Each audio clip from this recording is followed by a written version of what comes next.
নমস্কাৰ সকলোকে মোৰ ৰিডিউ পেজৰ অন্যটি ভিডিঅ'লৈ আপোনালোক সকলোকে স্বাগতম জনাইছোঁ। এই পেজটিৰ জৰিয়তে মই ছাত্ৰ-ছাত্ৰীসকলৰ বাবে ব্যাকৰণ পাঠ আগবঢ়াবলৈ চেষ্টা কৰিছোঁ।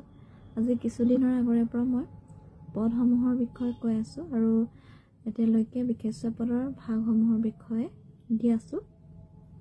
আপোনালোক সকলোৱে মোৰ ভিডিঅ'সমূহ চাই ভাল পালে প্লিজ লাইক, কমেণ্ট আৰু শ্বেয়াৰ কৰি দিব আৰু যাতে মোৰ পেজখন আপোনালোক আগবঢ়াই নিব পাৰোঁ তাৰ আপোনালোক সকলোৰে সহায় সহযোগিতা কামনা কৰিলোঁ। ক্ৰিয়াবাচক বিশেষ্য।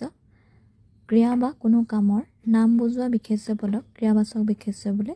উদাহৰণ: উৰণ, বুৰণ, ভ্ৰমণ, প্ৰেৰণ ইত্যাদি। গুণবাচক বিশেষ্য।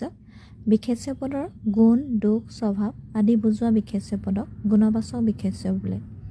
উদাহৰণ: দয়া, বীৰতা, সৌন্দৰ্য, পুৰুষত্ব ইত্যাদি। পুনৰ অন্য এটি ভিডিঅ'ত লগ পোৱাৰ আশাৰে ধন্যবাদ।